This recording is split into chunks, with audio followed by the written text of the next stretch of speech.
Hi guys. Imagine stepping into a world where every gesture carries meaning, where the rustle of silk against tatami mats tells a story centuries old, and where your entire existence becomes a living art form. Tonight, we're going to walk through the hidden corridors of one of Japan's most misunderstood traditions. We'll experience what it truly means to dedicate your life to becoming a geisha, from the moment you first enter the okiya as a young girl, through years of rigorous training, to the pinnacle of your career as a respected artist in Kyoto's flower and willow world. This isn't just about the beautiful kimonos or the elegant dances you might have seen in photographs. This is about the daily reality, the sacrifices, the small triumphs, the relationships that form your world, and the profound dedication required to master an art form that has survived for over 400 years. We'll explore every aspect of this life, from waking before dawn to prepare for your day, to the intricate rituals of dressing, to the performances that last deep into the night. And we'll discover what happens when the makeup comes off and you return to the quiet of your own room, exhausted but somehow fulfilled by a life that few in the modern world can truly understand. Okay, friends, before you settle in, if you enjoy this kind of deep dive content, then click the like button and don't forget to subscribe. And yes, leave a comment letting me know where you're watching from and what time it is there. Now, dim the lights and turn on the fan, and let's dive into tonight's journey together. Your journey begins not with glamour, but with a decision that will alter the entire trajectory of your childhood. You are perhaps 9 or 10 years old, living in a small town somewhere in Japan, when your parents sit you down for a conversation that feels heavy with unspoken weight. The economy has been difficult, they explain, their voices careful and measured, and they have been presented with an opportunity. There is an okiya, a geisha house in Kyoto, and the mother of this house, the oka-san, is looking for a young girl to train. Your parents have spoken with her, have visited the house, have asked all the questions that parents must ask when considering such a path for their daughter. They tell you that this would be a chance for education, for a life in the arts, for a future that their modest means might not otherwise provide. They do not pressure you, or at least they try not to, but you can see the hope in their eyes, the belief that this might be the best opportunity you will ever receive. You are young, perhaps too young to fully comprehend what you are agreeing to, but something in their description captures your imagination. The beautiful kimonos, the traditional dances, the idea of becoming someone important, someone respected. You nod your agreement, and in that moment, your childhood as you knew it comes to an end. The weeks between that conversation and your departure for Kyoto pass in a strange blur of normal activities tinged with underlying anxiety. You continue attending your regular school, but now you look at your classmates differently, knowing that you will soon leave them behind forever. You try to memorize the faces of your friends, the layout of your classroom, the view from your bedroom window, all the small details of a life you are about to abandon. Your mother begins preparing your belongings, washing and folding your clothes with unusual care, as if the extra attention might somehow protect you in the unknown world you are entering. Your father becomes quieter than usual, and you sometimes catch him watching you with an expression you cannot quite interpret, something between pride and regret. Your siblings, if you have them, react with a mixture of envy at your adventure and relief that they were not chosen for this path. The family dynamics shift subtly as everyone processes what is about to happen, and you feel yourself already beginning to separate, to become different from the rest of them even before you physically leave. The day you arrive at the Okiya in Kyoto, the city overwhelms your senses. You have never seen buildings so close together, streets so narrow and winding, or so many people moving with such purpose. Your parents accompany you, carrying your small bag of belongings, and you walk through the Gion district with wide eyes, trying to take in everything at once. The Okiya itself is tucked away on a quiet street, its entrance marked by a simple wooden sign that you cannot yet read. The building is traditional, with dark wood and white walls, smaller than you had imagined, but somehow more intimidating because of its understated elegance. Your mother smooths your hair one last time before knocking, and when the door slides open, you are greeted by a woman in her 50s, her face kind but appraising. This is the Okasan, the mother of the house, and from this moment forward, she will be more influential in your life than your own parents. The goodbyes are brief, because long goodbyes would make everything harder. Your mother cries, your father stands stiffly, and you bow to them as they leave, watching their figures disappear down the narrow street, and then you turn back to the Okasan, who places a gentle hand on your shoulder and guides you inside. Your first night in the Okiya is almost unbearably lonely. You are shown to a small room that you will share with two other young girls, neither of whom are present when you arrive. The space is minimal, with futons rolled and stored against one wall, a small tansu chest for belongings, and very little else. The Okasan explains the basic rules of the house in a gentle but firm voice. You will rise at a specific time each morning. You will perform assigned chores, you will attend school, you will practice diligently, you will speak respectfully to your seniors, and you will represent the Okiya with dignity at all times. She tells you that the transition will be difficult, that homesickness is natural, but that it will pass with time and that you must be strong. After she leaves, you sit on the tatami floor in the gathering darkness, listening to unfamiliar sounds from other parts of the house, from the street outside, and you feel the weight of your decision settling over you like a physical burden.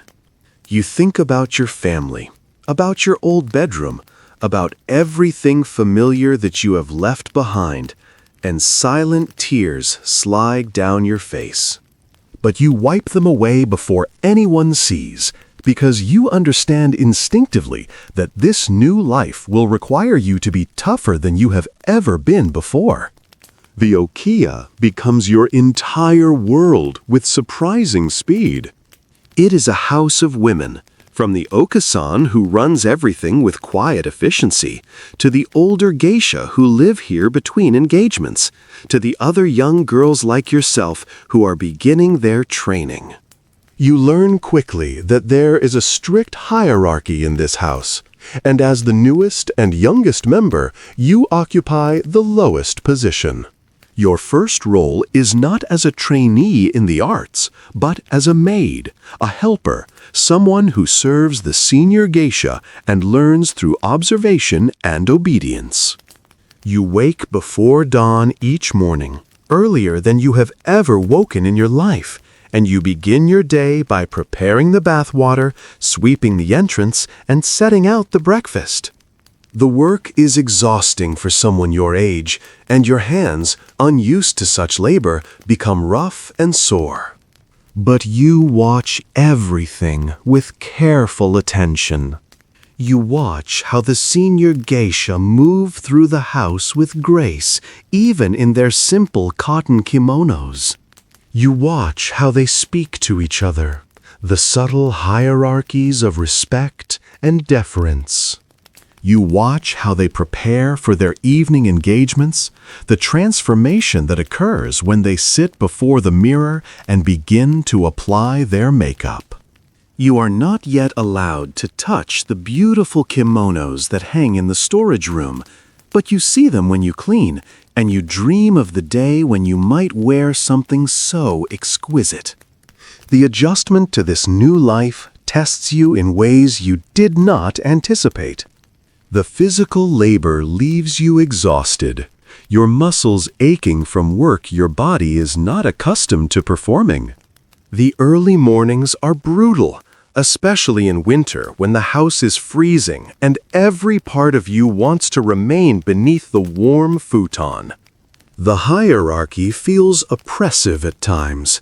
The constant need to defer to everyone, to accept criticism without defending yourself, to suppress your own preferences and desires in service to the house.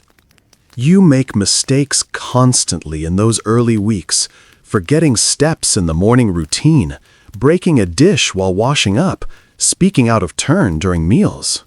Each mistake brings correction from the Okasan or one of the senior members, and though the corrections are rarely harsh, the accumulation of them makes you feel incompetent and overwhelmed.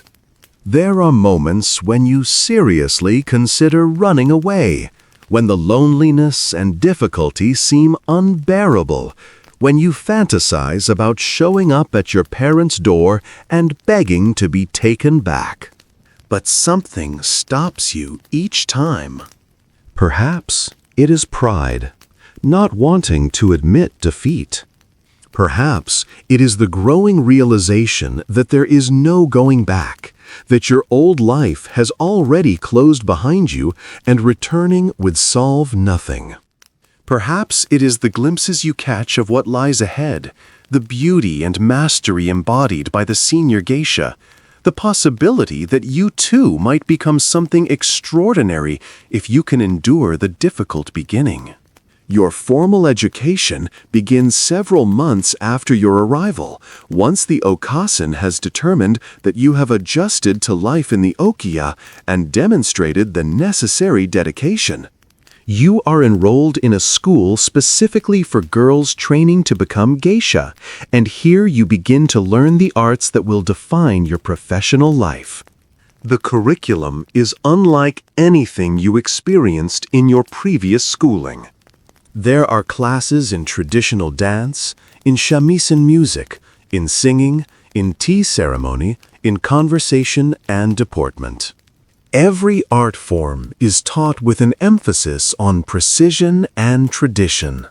Your dance teacher is particularly strict, a former geisha herself, now in her 60s, who carries a small stick that she uses to tap your arms or legs when your positioning is incorrect. The traditional dances you learn are slow and controlled, nothing like the exuberant movements of children at play.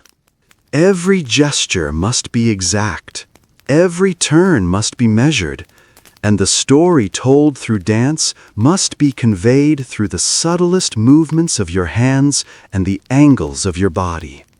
In the beginning, your body does not want to cooperate. You are accustomed to moving quickly, to slouching when tired, to forgetting about your posture. But week after week, month after month, your teacher corrects you, and gradually your body begins to remember the positions even when your mind wanders.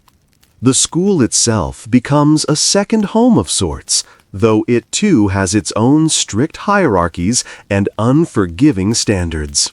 The building is old and traditional, with creaking wooden floors and rooms that are too cold in winter and too hot in summer.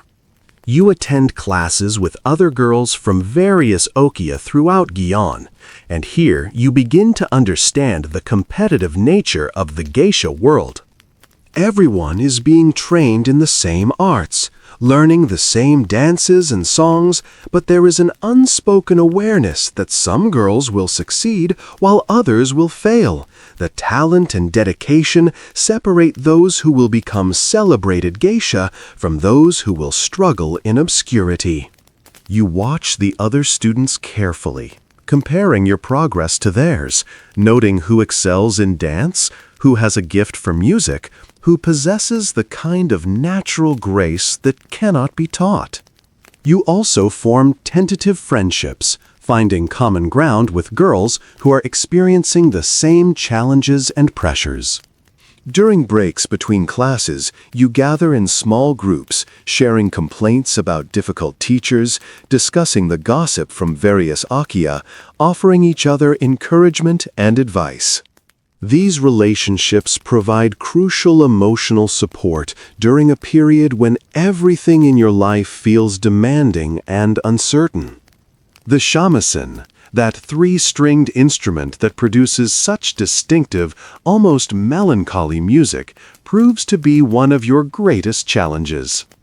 Your fingers are small and lack strength, and pressing the strings down to produce clear notes makes your fingertips ache and eventually blister.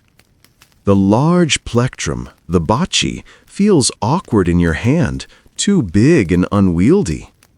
Your first attempts at playing produce sounds that are more scraping than musical, and you feel frustrated tears burning behind your eyes as you struggle through the basic exercises. But your teacher is patient in her strictness, showing you again and again the proper hand position, the correct angle for striking the strings, the rhythm that must be maintained. She tells you that every geisha before you has struggled with these same difficulties, that the shamisen does not reveal its beauty easily, and that your perseverance now will determine the quality of your playing for the rest of your career. So you practice until your fingers bleed, and then you bandage them and practice more. And slowly, so slowly that you barely notice the progress, the sounds you produce begin to resemble music. The process of learning shamisen is humbling and sometimes demoralizing. You spend months on the most basic exercises, playing simple scales and patterns over and over until the repetition becomes almost meditative. Your teacher is never satisfied, always finding flaws in your technique, always pushing you to achieve greater precision and control. There are practice sessions where you feel like you are making no progress at all, where every note sounds wrong and your fingers refuse to cooperate, and you leave the lesson fighting back tears of frustration. But there are also breakthrough moments, times when something suddenly clicks and you understand what your teacher has been trying to explain, when your fingers find the strings with newfound confidence and the music that emerges actually sounds beautiful. These moments are rare at first, but they become more frequent as the months pass, and they provide the motivation to continue through the difficult periods. You begin to develop calluses on your fingertips that allow you to press the strings without pain, and the bachi starts to feel more natural in your hand, becoming an extension of your arm rather than an awkward tool. The relationship between your hands and the instrument gradually transforms from adversarial to collaborative, and you start to understand why the shamisen is considered the soul of geisha music. Life in the okiya follows rhythms and routines that seem designed to erase your previous identity and reshape you into something new. You rise at 5:30 each morning, even in the winter when the house is bitterly cold, and you want nothing more than to stay beneath your futon. You dress quickly in your simple cotton kimono and immediately begin your chores. You prepare the bath, you set out towels, you begin preparing breakfast under the direction of the okasan or one of the senior geisha. After breakfast, you attend school, walking through the streets of Gion with the other young trainees, all of you in your matching simple kimonos, your hair tied back without ornament.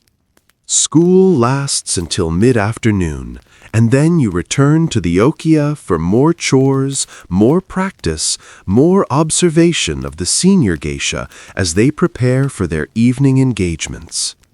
In the evening, after dinner, you are expected to continue practicing whichever art you are currently struggling with most. The Oka-san monitors your progress closely, asking you to demonstrate what you learned that day, correcting your mistakes, praising the rare moments when you execute something perfectly. By the time you fall into bed, usually around 10 or 11 at night, you are so exhausted that sleep comes immediately, and then morning arrives and the cycle begins again. The monotony of this routine is both comforting and suffocating. On one hand, the predictability provides structure and security, eliminating the need to make decisions about how to spend your time and allowing you to focus entirely on skill development. On the other hand, the relentless sameness can feel oppressive, the sense that every day is identical to the one before, that weeks and months blur together into an undifferentiated stream of work and practice.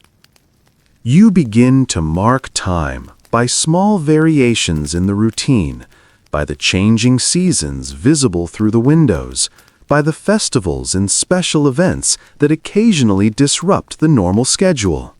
The New Year's celebration brings a few days of relative rest and special foods. The spring cherry blossom season means extra cleaning and preparation as the Okia anticipates increased business. The summer festival requires costume preparation and rehearsals for the special performances. These markers help you maintain a sense of time passing, of moving forward rather than simply treading water in an endless present. You also mark your progress through the mastery of specific skills, celebrating internally when you finally perfect a difficult dance sequence or play through a complicated shamisen piece without error. These achievements, though they may seem small to an outside observer, feel monumental to you, evidence that the endless hours of practice are actually producing results. The other girls in the Okia become your sisters in every meaningful sense. You share rooms, you share chores, you share the ups and downs of training, and you form bonds that feel unbreakable. There is Yukiko, 2 years older than you, who is already showing great promise in dance and seems destined to become a successful geisha. There is Hane, your age, who struggles with shamisen even more than you do, but has a gift for conversation that makes everyone in the house smile. There is Tomoko, the youngest, who joined the Okia 6 months after you and looks to you for guidance, the way you look to the older girls. Together, you navigate the complex world you have entered. You whisper together late at night about the senior geisha, about their glamorous lives, about the parties they attend, and the wealthy patrons who request their company. You console each other when the training feels overwhelming, when your bodies ache from dance practice, when your fingers are too sore to hold the shamisen. You celebrate together when one of you masters a difficult technique or receives praise from a teacher. These friendships, forged in shared experience and mutual understanding, become one of the sustaining forces of your life in the Okia. The bonds you form with these girls run deeper than typical childhood friendships because of the intensity and uniqueness of your shared circumstances. You see each other at your worst, exhausted and frustrated, sometimes crying from homesickness or physical pain.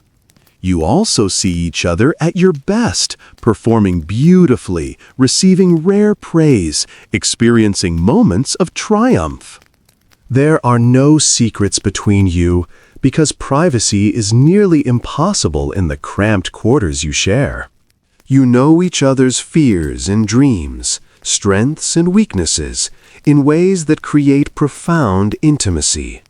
You develop private jokes and shared references that outsiders would not understand, a language specific to your small community within the larger Akia. When one of you receives a letter from home, you all gather around to hear the news, sharing in each other's connections to the families and lives you left behind. When one of you is sick, the others cover her chores and bring her tea, providing the kind of care that mothers usually give.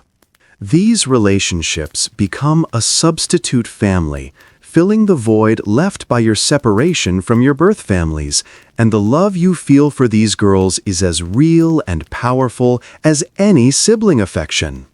There are conflicts too, of course, moments of jealousy when one girl progresses faster than others, arguments over minor grievances made large by the stress you are all under, tensions that arise from spending every moment together with no escape.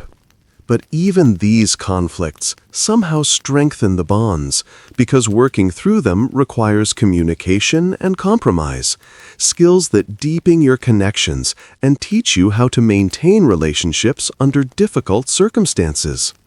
As the months turn into years, your body and mind begin to transform in ways that are visible to everyone around you, though the changes feel gradual to you. Your posture improves until walking with perfect alignment becomes natural. Your movements become more measured, more graceful. Your hands, which were clumsy and childish, begin to move with purpose and elegance. Your face, which used to display every emotion immediately, learns to maintain a pleasant, composed expression regardless of what you are feeling internally. You are being shaped, molded, transformed into something that fits the ideal of what a geisha should be. The process is not always comfortable. There are moments when you resent the strictness, when you long for the freedom of your childhood, when you wonder what your life would have been like if you had made a different choice. But these moments become less frequent as you grow older and begin to take pride in your developing skills. When your dance teacher nods in approval after a performance, when your shamisen playing becomes fluid enough to accompany one of the senior geisha in practice, when the oka-san tells you that you are making good progress, these small validations provide motivation to continue. Around the age of 15, your training enters a new phase. You have mastered the basics of the various arts, and now you must refine them, adding layers of nuance and interpretation that separate adequate performance from true artistry. Your dance becomes less about executing the steps correctly and more about conveying emotion and telling stories through movement. Your shamisen playing develops personal style, the ability to add subtle variations in timing and dynamics that make the traditional songs feel alive. You begin formal training in the tea ceremony, that meditative ritual that appears simple but contains infinite complexity in its execution.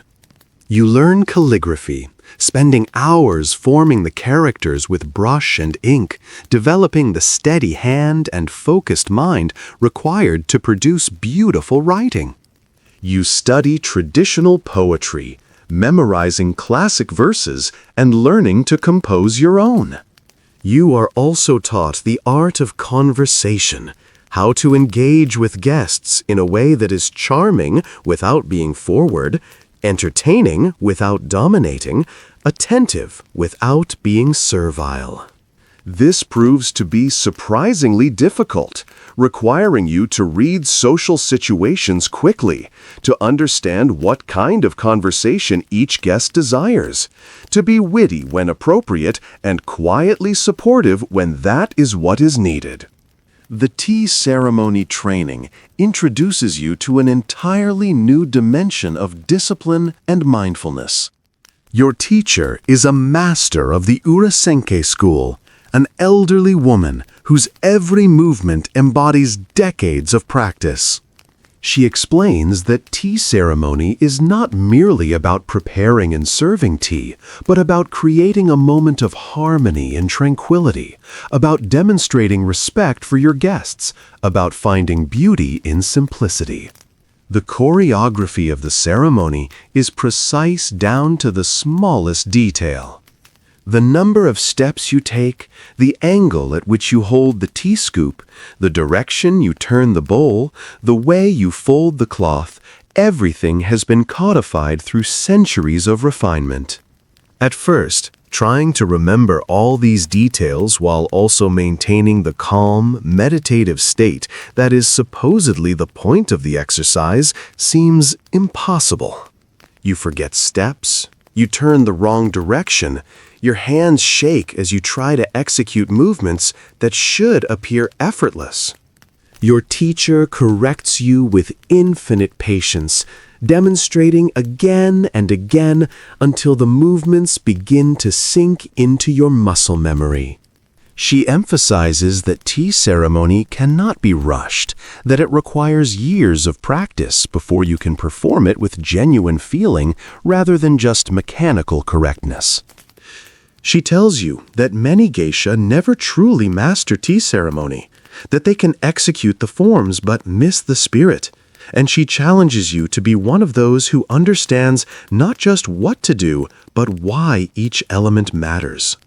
The Okasan begins to take special interest in your development during this period. She watches you more closely, asks you more questions, involves you in decisions about your training.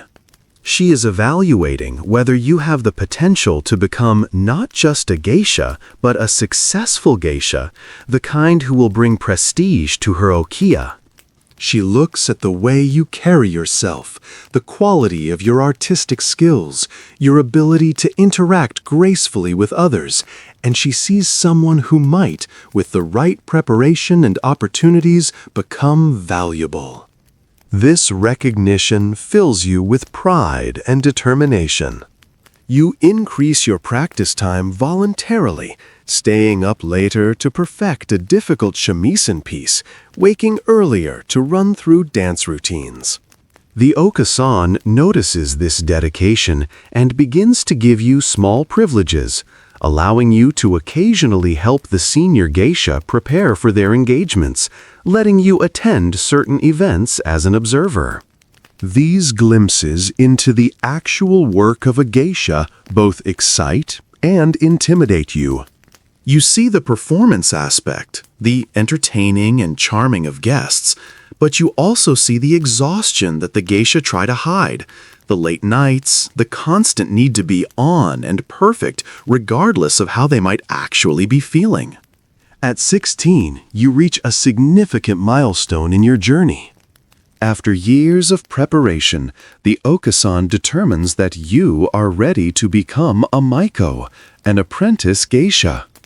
This transition is marked by a ceremony and celebration that feels like stepping through a doorway into a new identity. Your hair, which you have worn simply throughout your training, is now styled for the first time in the elaborate shimada style that Maiko wear. This process takes hours and is performed by a specialized hairdresser who comes to the okiya for this purpose. Your hair is combed, teased, shaped, and secured with dozens of pins and a special wax that holds everything in place. The style sits high on your head, decorated with beautiful ornamental pins and flowers that denote your status as a new Maiko. The hairdresser warns you that you must sleep on a special pillow, a takamakura, that supports your neck while keeping your hair off the bedding, and that this hairstyle must be maintained for a full week before being redone. That night, trying to sleep with your neck on the hard pillow and your elaborate hairstyle suspended above the futon, you wonder if you will ever manage to rest again. But eventually, exhaustion overcomes discomfort. The preparation for your debut as a Maiko involves countless details that must be perfected. The Okasan commissions a special kimono for your first appearance, selecting fabrics and patterns that will showcase you to best advantage. The kimono maker comes to the okiya for fittings, taking precise measurements, discussing color combinations and design elements with the okasan while you stand silently, turning when instructed, raising your arms when needed. The kimono that emerges from this process is breathtaking, more beautiful than anything you have ever worn, with elaborate patterns in brilliant colors and sleeves that hang almost to the floor. The obi is equally magnificent, a long piece of brocade that will hang down your back in the distinctive dorari style, worn only by Maiko. New shoes are purchased. The tall okobo with their thick wooden soles that will add inches to your height and change your entire way of walking. Hair ornaments are selected, traditional pieces that indicate your status and the season. Even your undergarments are special, layers of carefully coordinated fabric that will peek out at the collar and sleeves, adding depth and visual interest to your overall appearance. The Okasan oversees every detail, ensuring that your debut appearance will reflect well on the house and attract positive attention from the community.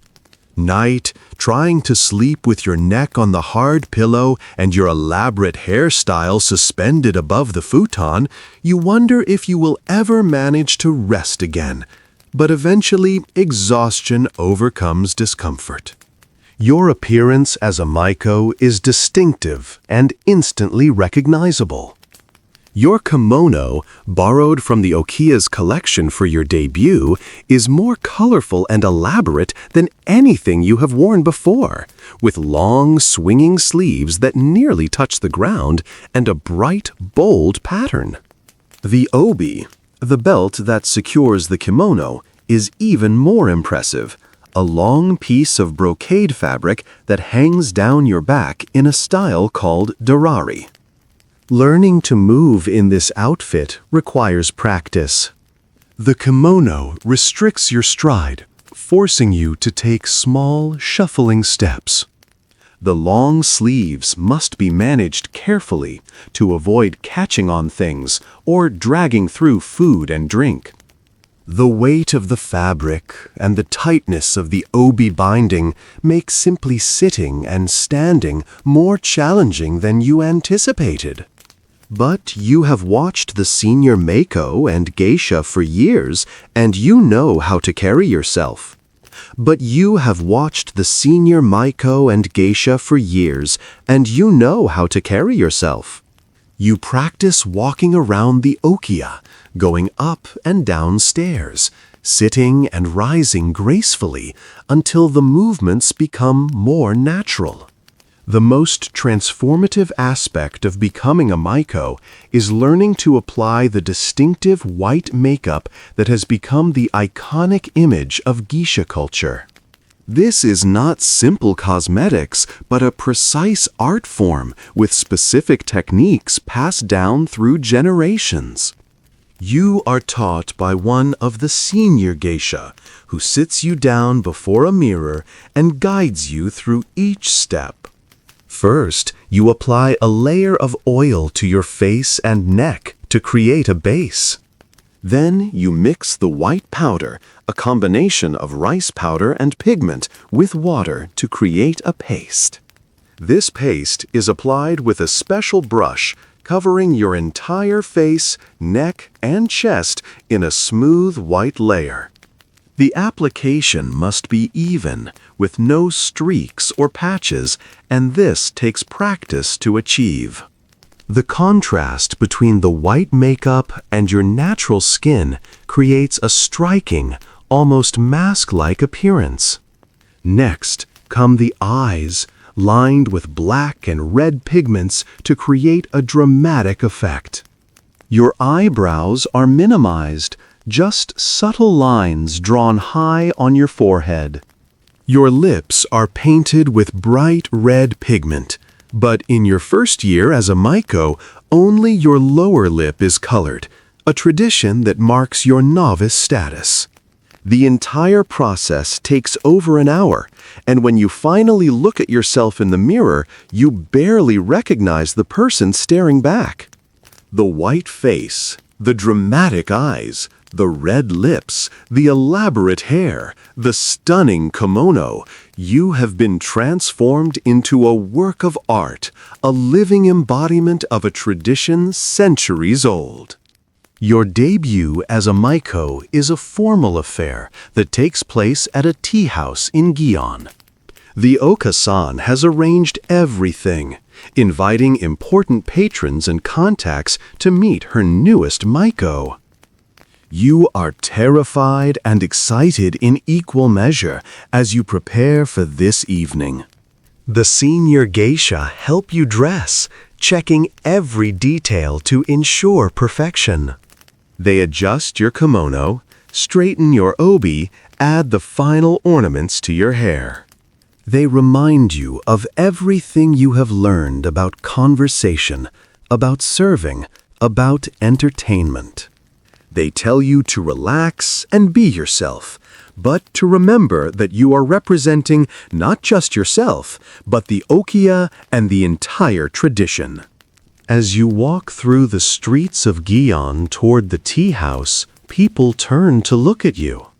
Even in this district, where geisha and Maiko are a common sight, a new Maiko in full regalia draws attention.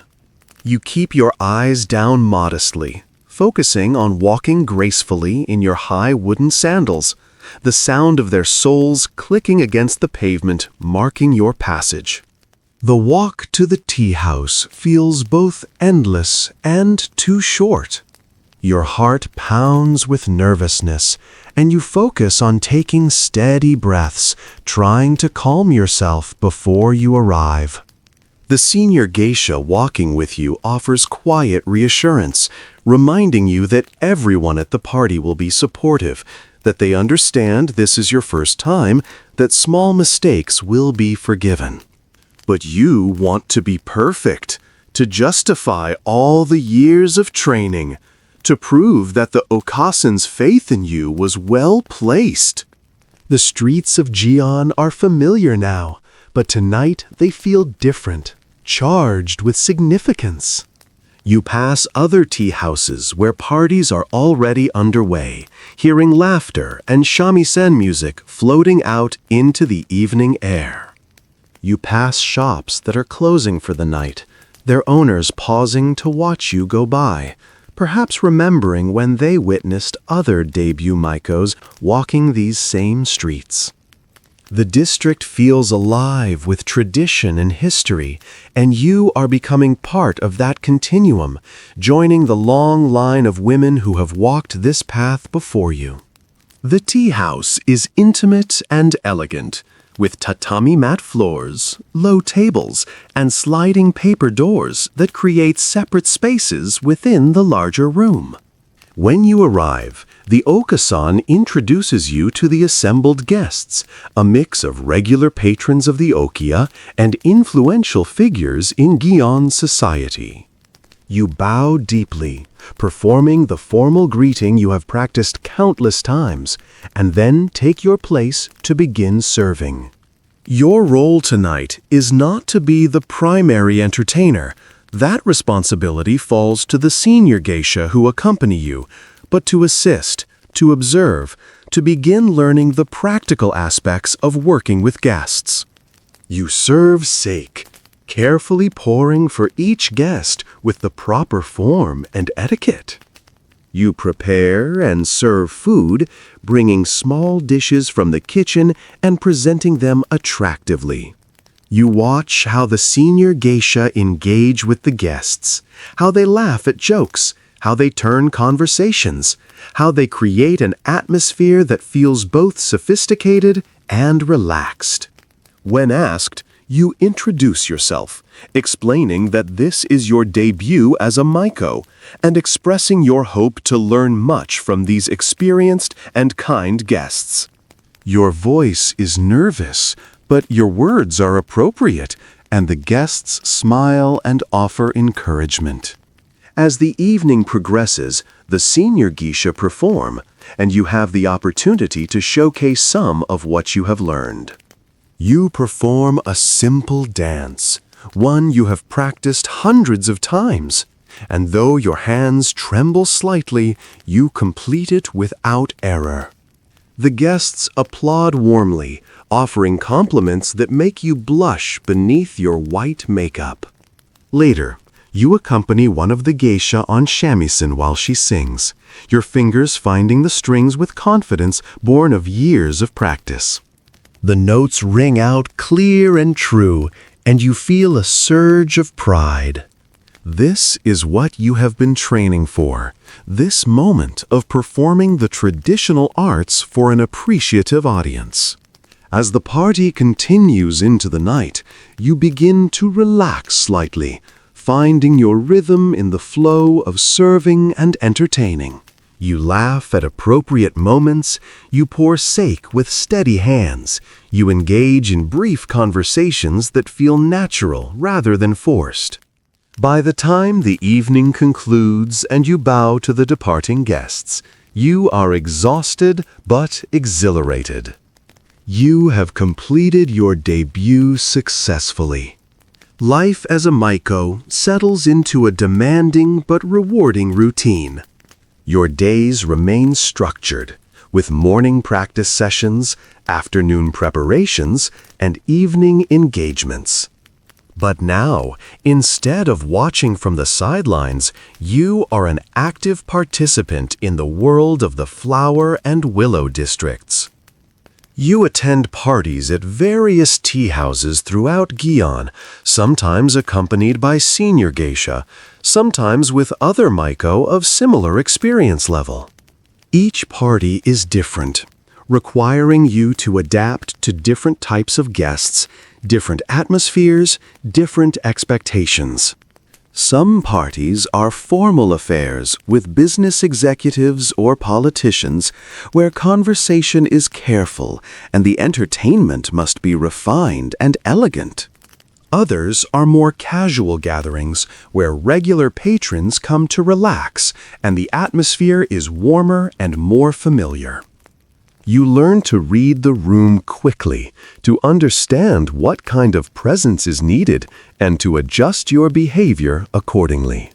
This skill, the ability to sense and respond to social dynamics, proves to be as important as any of the traditional arts you have mastered.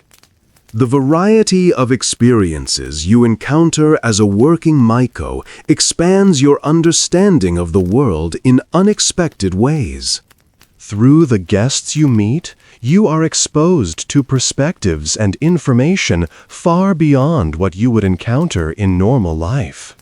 Some guests are intellectuals who discuss literature, philosophy, and current events with sophistication that challenges you to think more deeply. Others are artists who share their creative processes and views on aesthetics, enriching your own artistic understanding. Some are business leaders who talk about economics and strategy, inadvertently educating you about how the world works at levels of power and influence you would never otherwise access. A few are travelers who have been to foreign countries, and their stories of distant places fire your imagination and make you curious about cultures beyond Japan. These conversations, while often superficial due to the party context, nonetheless broaden your horizons considerably. You begin to understand that being a geisha involves more than performing traditional arts. It requires being an educated, cultured person who can engage meaningfully with accomplished people from various fields. This realization motivates you to read more widely, to stay informed about current events, to cultivate knowledge that will make you a more interesting companion. The Hanamachi, the flower district, becomes your territory. You learn the narrow streets and hidden alleyways of Gion intimately. You know which tea houses cater to which clientele, which restaurants are favored by different patrons, which shops sell the best accessories for your kimono. You develop relationships with the various craftspeople and vendors who support the geisha community. The kimono makers who create and maintain the elaborate garments, the hairdressers who style your hair each week, the makeup suppliers who provide the white powder and pigments. You become part of a complex ecosystem of tradition and commerce, where everyone plays a specific role in maintaining the culture. The other Maiko become your closest companions. You often work together at parties, supporting each other through the challenges of your apprenticeship. You share a unique bond, understanding the pressures and rewards of this life in ways that outsiders cannot. You trade tips about difficult guests. You commiserate about the physical discomfort of the elaborate hair and tight kimonos. You celebrate each other's successes and console each other during difficult times. The geography of Gion becomes imprinted in your memory through countless repetitions of the same routes. You know which stones are uneven and require careful stepping, especially in your tall okobo. You know which corners catch the wind and might disturb your carefully arranged hair ornaments.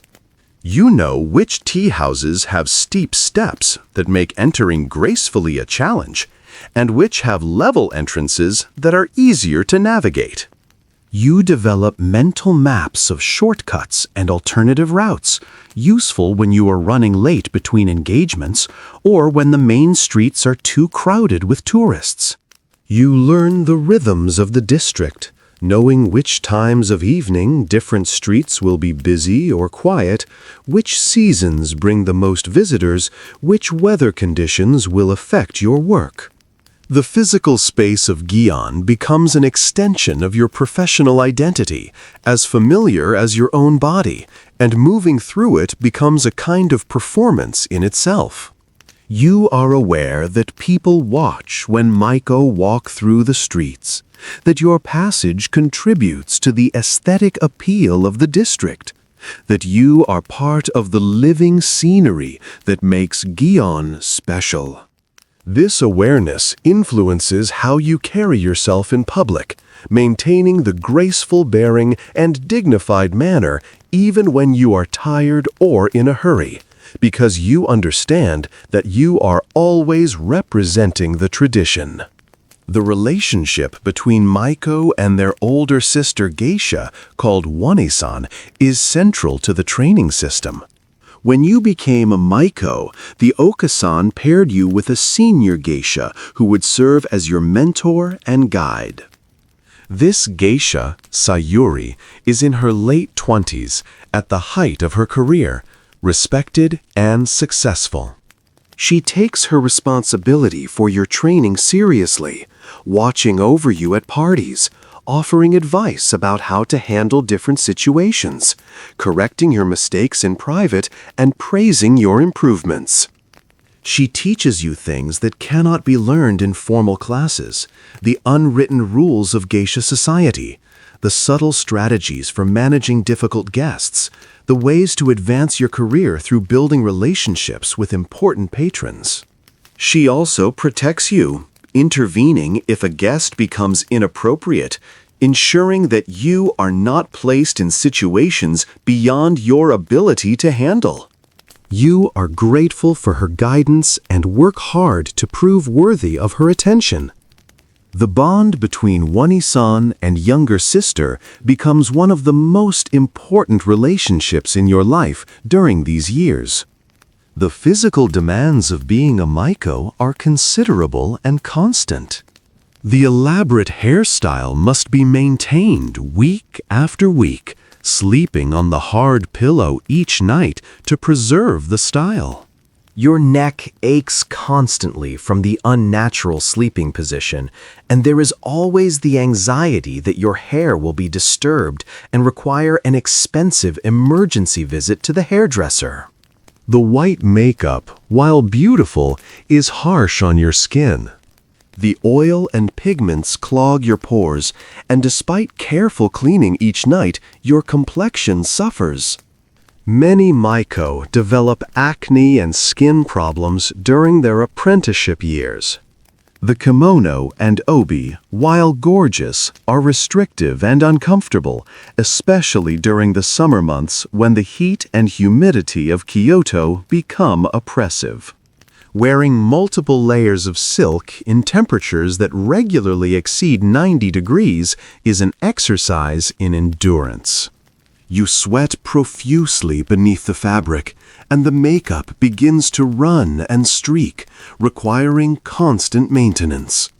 The tall wooden sandals, the okobo, that Maiko wear are difficult to walk in, and they cause blisters and calluses on your feet. But you endure all of this because it is part of the tradition, and because the image you present, the aesthetic perfection you embody, is central to what makes a Maiko valuable. The toll that these physical demands take accumulates over time in ways you do not initially recognize. The chronic sleep deprivation from uncomfortable sleeping positions and late work hours affects your mood and cognitive function. You find yourself becoming irritable more easily, having difficulty concentrating during practice sessions, feeling a persistent fog of exhaustion that never quite lifts. The skin problems cause not just physical discomfort, but emotional distress, as you worry about your appearance and whether the damage will be permanent. The constant restriction of the kimono affects your breathing and digestion, and you sometimes feel lightheaded or nauseous, especially during long parties in stuffy rooms. The foot problems make every step painful by the end of a long evening, and you limp slightly as you walk home, trying to hide your discomfort from anyone who might be watching. Your joints, forced into unnatural positions for hours at a time as you sit formally at parties, develop a chronic achiness that you try to ignore but cannot entirely dismiss. You learn to compartmentalize physical discomfort, to separate your awareness of pain from your outward presentation, to smile and perform gracefully even when your body is protesting. This ability to endure and transcend physical limitations becomes one of the defining characteristics of your professional identity, but it also creates a disconnect between your internal experience and external persona that can feel alienating. The financial structure of the geisha world begins to make itself clear to you during your Maiko years. You do not receive direct payment for your work. Instead, the fees charged for your attendance at parties go to the okiya, to the okasan who has invested in your training, your elaborate wardrobe, your living expenses for all these years. This is the arrangement that was agreed upon when you joined the okiya, and it will continue until your debts are repaid. The okasan tracks everything carefully: the cost of your kimonos and accessories, your lessons and schooling, your food and lodging, and these expenses accumulate to a substantial sum. Even as you work party after party, you are essentially working to pay back the okiya for the investment in your development. This system has been criticized by outsiders as exploitative, but within the geisha community, it is understood as the necessary structure that allows the tradition to survive. The okiya provides everything a girl needs to become a geisha, taking on significant financial risk, and in return, the geisha repay that investment through their work. Only after the debt is cleared will you begin to earn independent income, and only then will you have the option to either remain with the okiya or establish independence. The parties you attend as a Maiko vary wildly in quality and enjoyment. Some are wonderful evenings filled with interesting conversation, beautiful performances, and guests who genuinely appreciate the traditional arts. These are the parties you look forward to, where the hours pass quickly and you leave feeling fulfilled. Other parties are more challenging. Some guests are dismissive, treating you as mere decoration rather than as trained artists. Others drink too much and become crude or overly familiar, requiring careful navigation to maintain appropriate boundaries while not offending. A few guests seem to view the parties as opportunities to show off their wealth and status, and they treat the geisha and Maiko as props in their displays rather than as human beings. These parties test your professionalism and your patience. You maintain your pleasant expression, you continue to serve and entertain, but internally you are counting the minutes until you can leave. Your Wane-san teaches you strategies for handling difficult guests, how to deflect inappropriate advances with humor, how to redirect conversations that become uncomfortable, how to signal for help when needed. These skills become as important as your abilities in dance and music. Learning to navigate the complex social dynamics of parties becomes an ongoing education that continues throughout your Maiko years. You develop an instinct for reading guests quickly, picking up subtle cues about their mood, their expectations, their level of intoxication, their comfort with the geisha culture.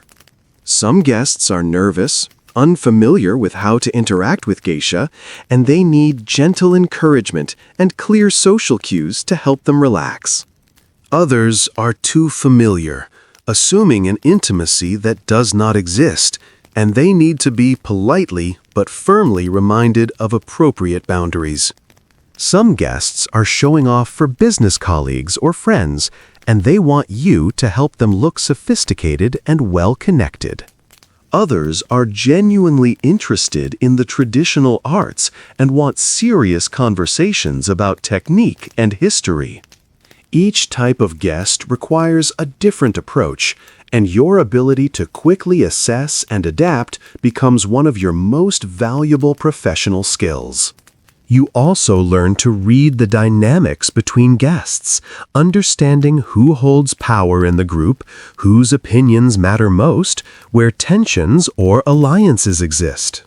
This knowledge helps you navigate conversations without inadvertently causing offense or stepping into conflicts.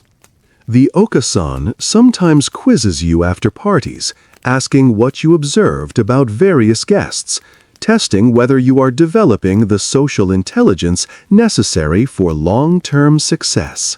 These debriefing sessions feel like additional lessons, and they reinforce that being a successful geisha requires far more than artistic talent.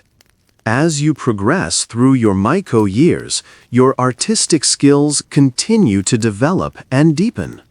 Your dance becomes more expressive and confident. You learn more complex pieces, including some of the most famous traditional dances in the geisha repertoire. Your shamisen playing reaches a level where you can perform difficult pieces solo, and you begin to develop your own interpretive style. You study multiple schools of tea ceremony, learning the subtle differences in technique and philosophy between them. Your calligraphy improves until it is beautiful enough to display. You learn to play the taiko drum and the fue flute, expanding your musical repertoire. You take advanced courses in traditional poetry and literature, deepening your knowledge of the classical arts. All of this training is aimed at making you not just competent, but exceptional, because in the competitive world of Gion, only exceptional geisha achieve lasting success. The most successful geisha are those who stand out, who develop reputations for particular skills, who become known for something special that sets them apart from others. Around the age of 19 or 20, after several years as a Maiko, you reach another significant transition point. The Okasan and your One-san determine that you are ready to become a full geisha, to make the formal change from apprentice to independent artist. This transition, called erikai, or turning of the collar, is both literal and symbolic. As a Maiko, you wore a red collar on your kimono, but as a geisha, you will wear a white collar, signaling your maturity and full professional status. The change involves another ceremony, though less elaborate than your debut as a Maiko. Your appearance changes in subtle but significant ways. Your hairstyle becomes simpler, no longer the towering, elaborate shimada of the Maiko, but a more elegant, understated style that you can manage yourself. Your kimono becomes more subdued, with shorter sleeves and more sophisticated patterns. Your makeup changes too. Both lips are now painted red, and the overall effect is less dramatic, more refined. You are no longer the bright, eye-catching Maiko, but the elegant, accomplished geisha. The Arika ceremony marks a bittersweet moment in your journey. On one hand, you are excited to achieve full geisha status, to be recognized as a mature professional rather than an apprentice. The independence and respect that come with this transition are things you have worked toward for years. On the other hand, there is sadness in leaving behind your Maiko identity. The Maiko years, despite their difficulties, were also a time of special attention and excitement. As a Maiko, you were new and interesting, the bright, colorful figure that drew eyes and camera flashes. As a geisha, you will need to rely more on skill and personality than on the novelty of your appearance. The transition also means saying goodbye to aspects of yourself that have defined you for several formative years. The elaborate hair, the dramatic makeup, the vibrant kimonos, all of these become memories rather than current reality. You attend your final parties as a Maiko with mixed emotions, savoring the last times you will experience this particular identity.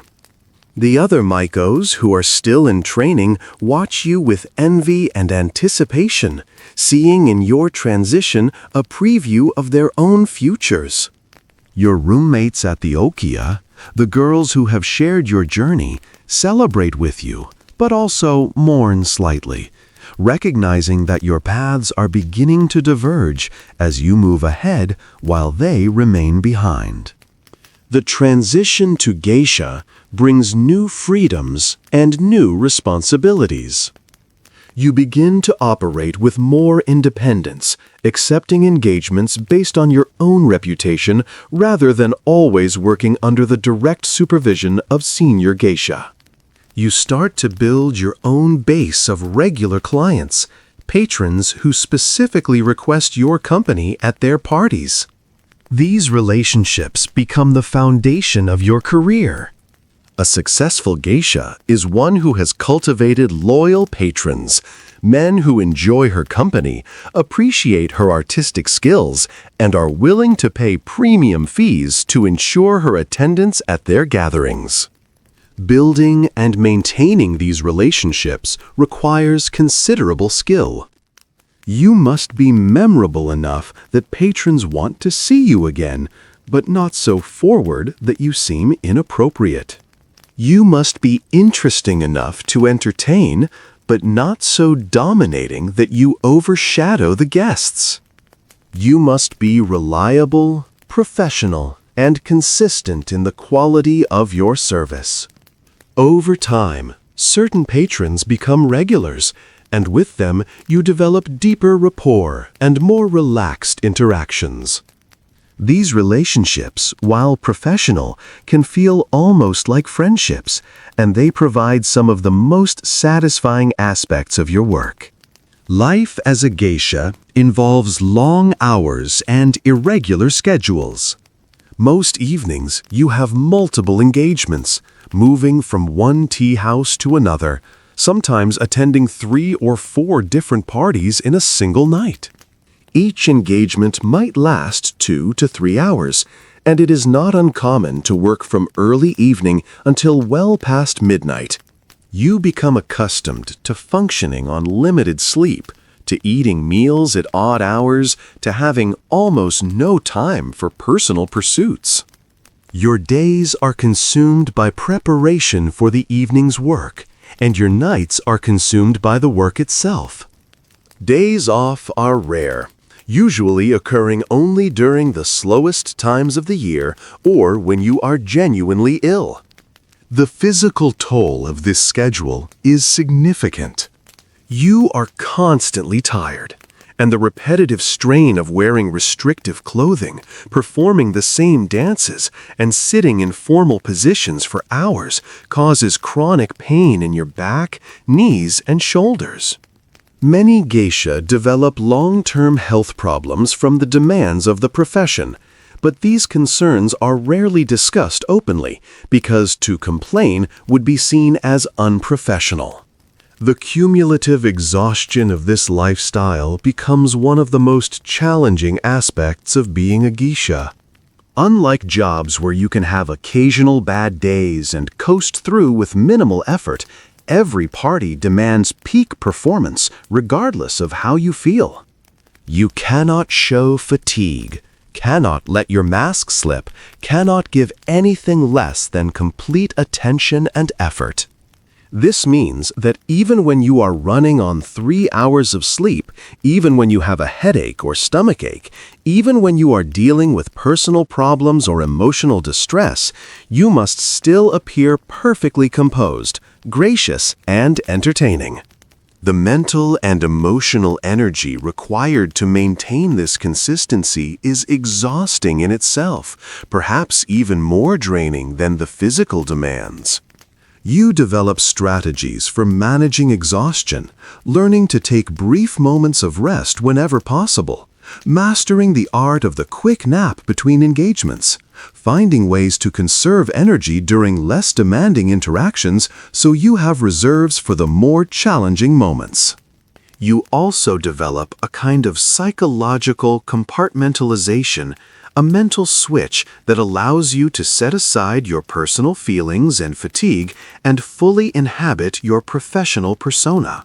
This ability is crucial for survival in the profession, but it comes with costs, creating a sense of disconnection from your authentic self that can be disturbing when you stop to think about it.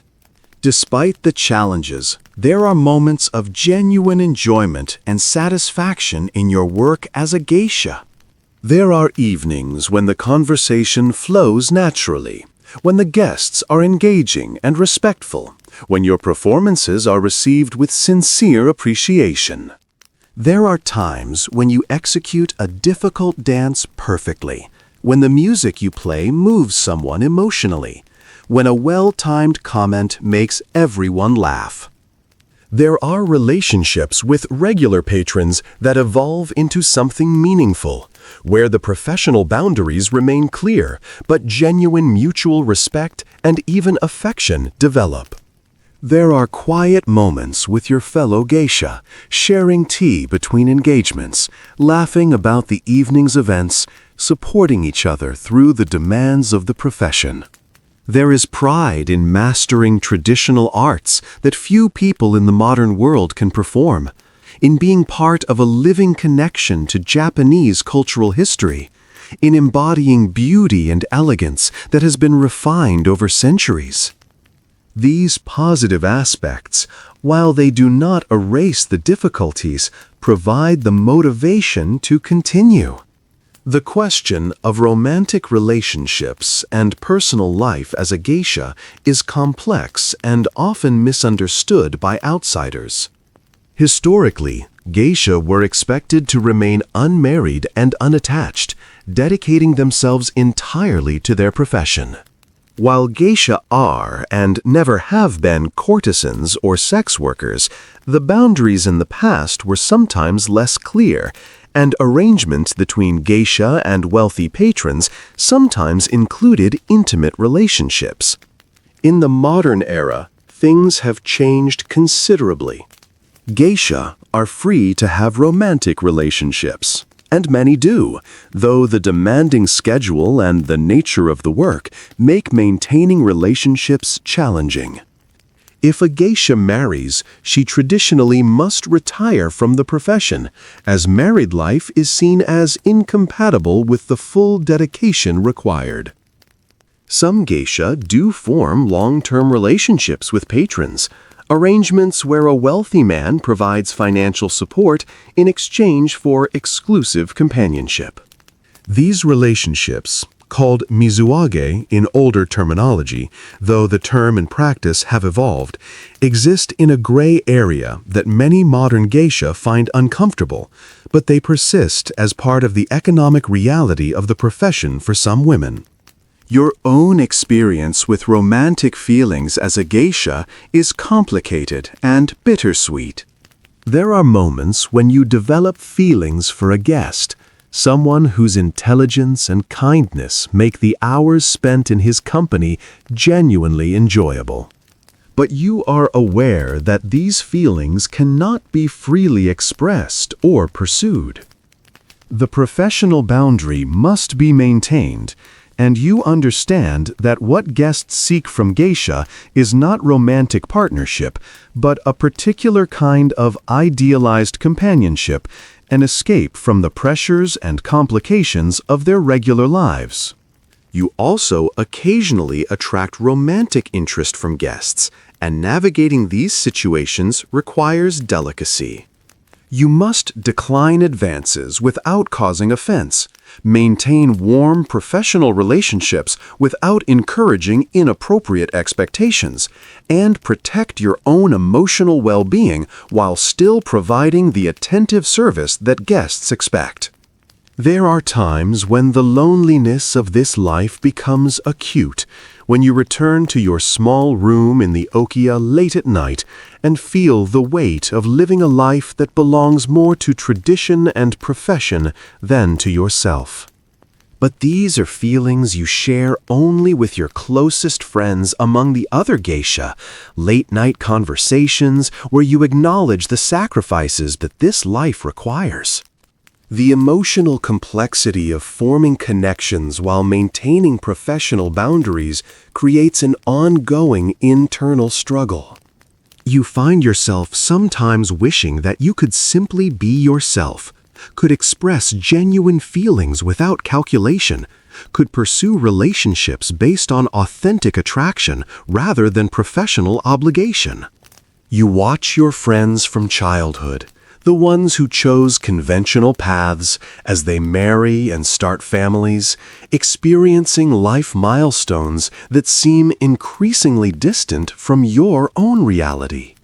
Social media makes these comparisons more acute as you see their photos of weddings, babies, family vacations, all the normal markers of adult life that you are foregoing. You wonder sometimes what it would be like to have a partner who knows and loves the real you, not the professional persona, but the tired, vulnerable, complicated person beneath the white makeup. These thoughts usually come late at night when you are alone and exhausted, when your defenses are down and the loneliness feels overwhelming. By morning, you have usually regained your equilibrium, reminding yourself of the reasons you chose this path, focusing on the aspects of your life that provide meaning and satisfaction. But the question of love and partnership remains an unresolved ache, a door that remains closed to you as long as you continue in this profession. The seasonal rhythm of Kyoto becomes deeply meaningful in your life as a geisha. The spring brings cherry blossom season, when the city fills with tourists and the tea houses are booked constantly with parties celebrating the fleeting beauty of the sakura. You perform dances themed around spring and renewal, wearing kimono with cherry blossom patterns, serving sake beneath the flowering trees in the tea house gardens. The summer brings the Gion Matsuri, the city's most important festival, when the streets fill with processions and your schedule becomes even more demanding as everyone wants geisha to attend their festival celebrations. The autumn brings cooler weather and the famous fall colors when the maple trees turn brilliant red and gold and your kimono shift to darker, richer colors reflecting the season. The winter brings a quieter period, fewer tourists, more intimate gatherings, and a chance to focus on study and practice. This connection to the seasons, this awareness of nature's cycle reflected in your clothing, your performances, your surroundings, provides a sense of continuity and meaning that partially compensates for the aspects of modern life that you miss. As you move through your 20s as an established geisha, you begin to achieve a degree of success and recognition. You have built a solid base of regular patrons who request your presence at their parties. Your artistic skills are respected, and you are sometimes asked to perform at special cultural events and demonstrations. Younger Maiko look up to you, asking for advice and guidance the way you once sought help from your Wani-san. The Okasan trusts you with more responsibility, sometimes asking you to represent the Okiya at important functions or to help train the newer girls. Financially, you have finally cleared your debts to the Okiya and are beginning to earn independent income, though the expenses of maintaining your wardrobe and appearance remain substantial. For the first time since entering this world, you have some degree of control over your life and career, and you savor this newfound autonomy even as you remain deeply embedded in the structures and hierarchies of the geisha community. The sense of accomplishment that comes with achieving this level of success is deeply satisfying. You have survived what many could not, enduring years of rigorous training and difficult work to reach a point where you are respected and sought after. The recognition from the community, the requests from patrons, the trust from the Okasan, all of these validate the sacrifices you have made. You begin to understand why some women continue in this profession for decades, why they never leave despite the hardships. There is something compelling about being truly excellent at something, about mastering arts that few others can perform, about being part of the tradition that connects you to centuries of history. You also begin to see opportunities that were not visible when you were struggling through the early years. Prestigious events invite you to perform, showcasing your skills to audiences beyond the usual tea house parties. Cultural organizations ask you to participate in preservation efforts, documenting traditional techniques and teaching them to interested students. Media outlets occasionally request interviews or photo sessions, spreading awareness of the geisha tradition to wider audiences. These opportunities provide variety and recognition that make the repetitive aspects of regular work more tolerable.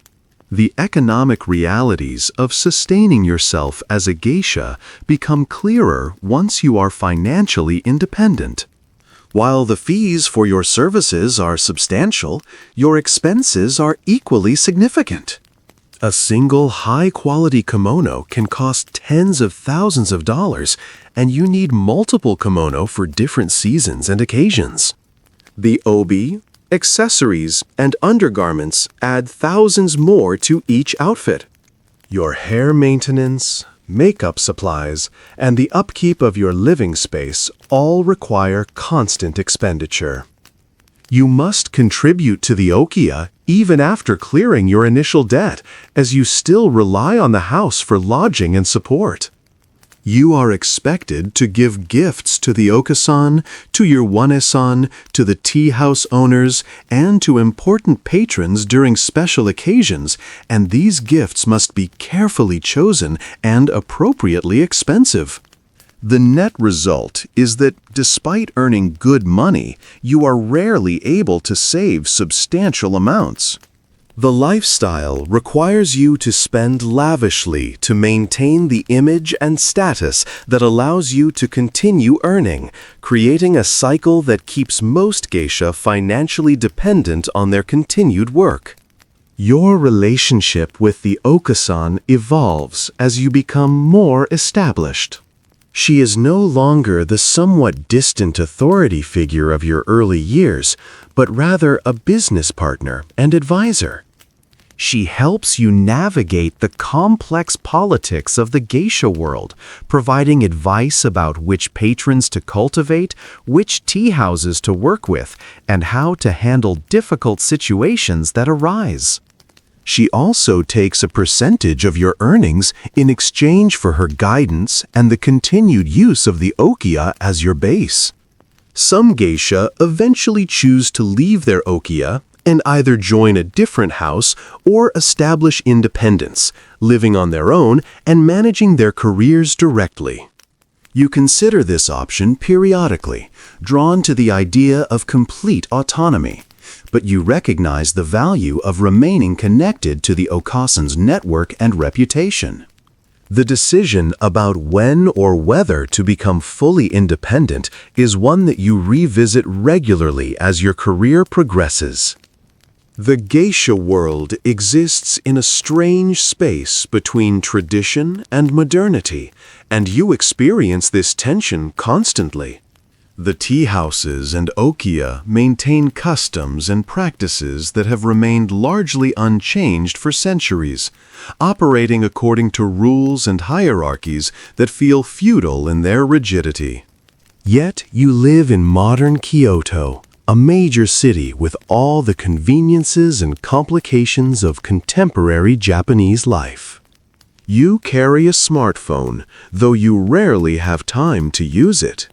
You are aware of global events and popular culture, though these things feel distant from your daily reality. You see the contrast between the Kyoto that tourists experience, with its temples and traditional architecture, and the Kyoto that residents live in, with its modern buildings, shopping centers, and traffic. You exist in both worlds simultaneously, moving through ancient streets in traditional costume while the modern city flows around you. This duality sometimes feels disorienting, a sense of being slightly out of time, living according to rhythms and values that the contemporary world has largely abandoned. The other geisha remain your primary social circle and support network. Friendships within the community are precious and necessary because few people outside this world can truly understand what your life entails. You spend time with other geisha during the brief breaks between engagements, meeting for lunch or tea when schedules allow, sharing the gossip and news from various tea houses and okiya. These friendships are complicated by the competitive nature of the profession. You are all competing for the same limited pool of high-value patrons, and a patron's preference for one geisha necessarily means less work for another. This creates underlying tensions that occasionally surface in subtle jockeying for position, in whispered criticisms, in strategic alliances and rivalries. Yet, despite this competition, there is also genuine solidarity. When one of your friends is going through difficulties, whether professional or personal, the community rallies to provide support. When a geisha achieves particular success, the others celebrate with her, even while perhaps feeling a twinge of envy. These relationships, with all their complexity, provide the social and emotional foundation that makes the isolated and demanding nature of geisha life bearable. As you reach your late 20s and early 30s, questions about the future begin to press more urgently. The life of a geisha is not something most women continue into old age, at least not in the active performance aspect. The physical demands become harder to meet as you age, and the aesthetic ideal of the geisha favors youth and beauty. You begin to notice how patrons react differently to you as you get slightly older, how some of the attention you once received has shifted to younger Maiko and newer geisha. This is not necessarily problematic, as you have established relationships and a reputation that provide stability, but it signals the beginning of a transition that you will need to navigate. You observe the older geisha carefully, studying how they have adapted their careers to accommodate aging. Some have transitioned into teaching roles, passing their skills to the next generation while still occasionally performing at special events. Others have cultivated specialized reputations that allow them to continue working into their 40s and 50s, becoming known for particular expertise in tea ceremony or traditional music rather than for dance and youthful charm. A few have married and retired, though this remains relatively rare. You think about these options, trying to imagine which path might suit you. But the decision feels difficult because each option involves giving up aspects of the life you have worked so hard to achieve. The relationship between the geisha world and tourism has grown increasingly complicated during your career. Kyoto has always attracted visitors interested in traditional culture, but the numbers have exploded in recent years, and Gion has become one of the city's primary tourist attractions. The streets you walk each evening are now crowded with tourists, many of them hoping to photograph a geisha or Maiko in traditional dress. This attention is both beneficial and problematic. On one hand, tourist interest helps sustain the economic viability of the geisha districts, as visitors spend money at local businesses, and some eventually become patrons who attend private parties. On the other hand, the constant attention can feel invasive and disrespectful. Tourists often do not understand proper etiquette, chasing after geisha in the street, blocking their path to take photos, even reaching out to touch the elaborate kimono. The local geisha association has tried to educate visitors about appropriate behavior, posting signs and distributing information about respecting geisha as working professionals rather than treating them as tourist attractions, but the problems persist. There are moments when you question whether this life has been worth the sacrifices. The doubts usually come late at night, after a particularly difficult or disappointing engagement, when you are removing your makeup and seeing your tired face beneath the white powder. You think about the life you might have lived if you had made different choices, if you had stayed in your hometown, pursued conventional education, found a regular job, and perhaps married. You think about the experiences you have missed, the normal friendships and relationships, the freedom to make simple choices about how to spend your time. You think about your parents, whom you see only a few times each year during brief visits, and wonder if they are proud of what you have become, or if they regret the decision to send you to the Okia.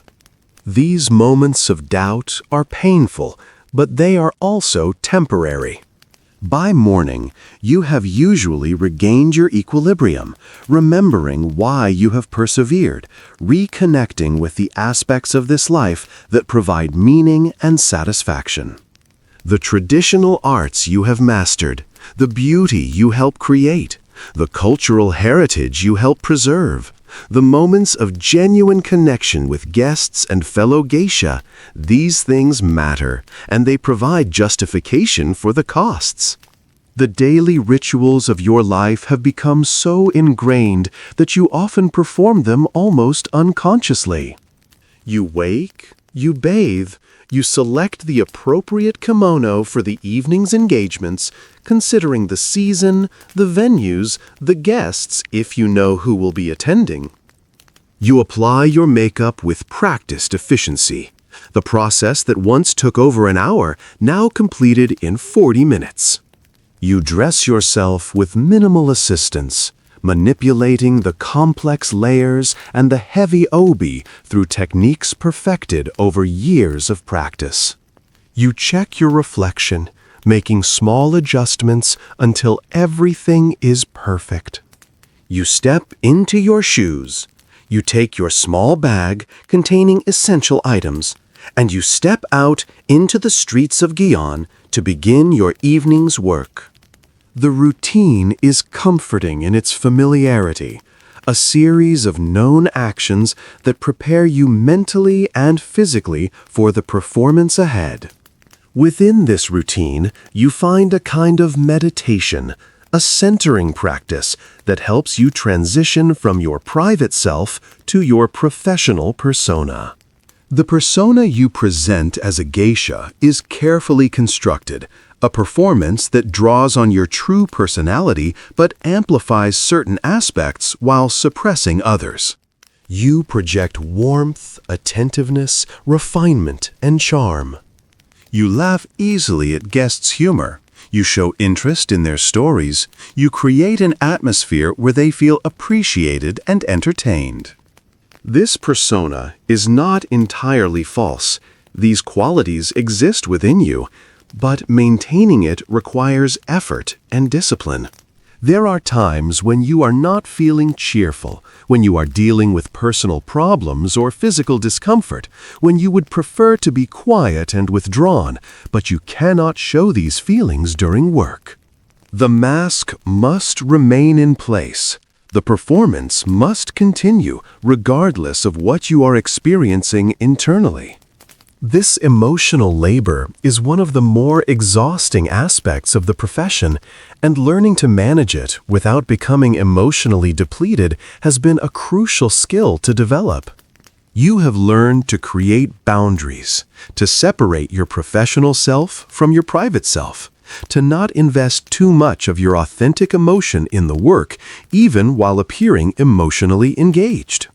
Some of your regular patrons become familiar enough that the relationship develops into something slightly more personal, though still bounded by professional parameters.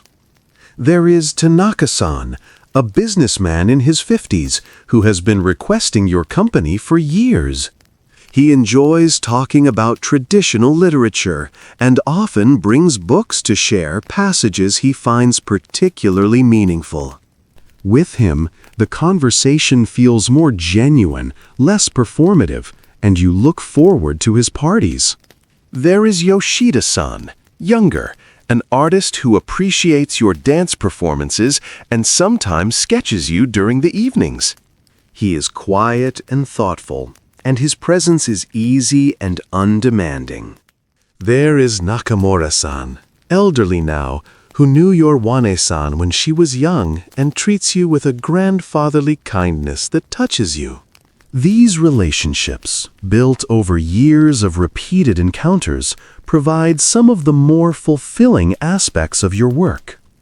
They remind you that within the commercial transaction, genuine human connection can still emerge. These men respect you, value your company beyond mere entertainment, and treat you with consideration. They represent the best of what the geisha-patron relationship can be. the less pleasant regular patrons are more challenging to manage. There is Sato-san, who drinks too much and becomes loud and inappropriate, requiring careful handling to keep situations from escalating. There is Kimura-san, who seems to view the geisha as subordinates rather than skilled professionals and speaks to you with barely disguised contempt. There is Ito-san, who has tried repeatedly to negotiate for services beyond what you are willing to provide, and whose invitations you have learned to decline whenever possible. These difficult patrons are unfortunate realities of the profession, and managing them while maintaining your composure and protecting your boundaries is an ongoing challenge. You rely on the support of other geisha, on the intervention of tea house owners when necessary, and on your own well-developed skills in deflection and redirection. But these encounters take a toll, leaving you feeling used and disrespected, reminding you that no matter how refined the setting, the underlying dynamic sometimes reduces you to a purchased commodity rather than a respected artist. The changing seasons continue to mark the passage of time in ways that feel more significant than mere calendar dates. You have now experienced the full cycle of the year many times as a geisha, and each season brings its familiar rhythms and associations. Spring means cherry blossom viewings and the influx of tourists eager to see Kyoto at its most beautiful. You perform dances under blooming trees, wear your lightest and most delicate kimono, and work nearly every night as demand peaks. Summer means heat and humidity, the Gion Festival with its massive street processions, and the challenge of maintaining your composure while wearing heavy silk in oppressive temperatures.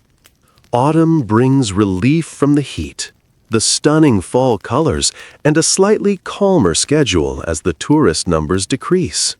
Winter means cold walks through empty streets, intimate indoor gatherings, and time for additional practice and study. This seasonal rhythm connects you to natural cycles in ways that modern urban life typically does not, and you find deep satisfaction in this connection, in the sense of being part of something larger and more enduring than individual human concerns. Your skills in the traditional arts continue to develop even after you have achieved professional competence. You study with masters of various disciplines, seeking to refine your techniques and deepen your understanding. Your dance teacher now treats you as a senior student, teaching you the most subtle aspects of the art, the tiny adjustments in angle and timing that separate good dancing from exceptional dancing.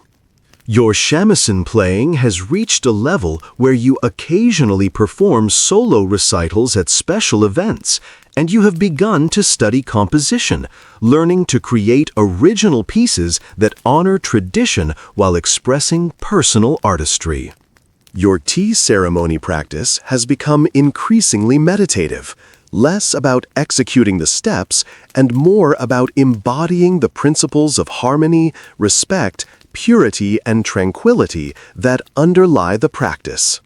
You continue to study calligraphy, poetry, and traditional literature, broadening your cultural knowledge and your ability to engage in sophisticated conversation. This ongoing dedication to mastery is one of the aspects of geisha life that provides the deepest satisfaction. The sense that you are always growing, always improving, always moving closer to an ideal of artistic excellence. The question of what it means to be a geisha in the 21st century is something you and your fellow geisha discuss with increasing frequency. The traditional role of the geisha as entertainer and companion for wealthy men sits uncomfortably with modern ideas about gender equality and women's autonomy. The hierarchical structure of the Okiya system, the financial arrangements, the emphasis on serving male pleasure, all of these aspects attract criticism from those who view the profession as outdated or even oppressive. Yet from within the tradition, the picture is more complex. You and your fellow geisha take pride in your mastery of traditional arts, in your role as cultural preservationists, in the beauty and elegance you bring into the world. You see yourselves not as subordinates, but as skilled professionals providing valuable services. You appreciate the aspects of the tradition that honor discipline, excellence, and aesthetic refinement. At the same time, you acknowledge the problematic elements, the ways that the system can be exploitative, the limitations it places on women's lives, the problematic assumptions embedded in its structure.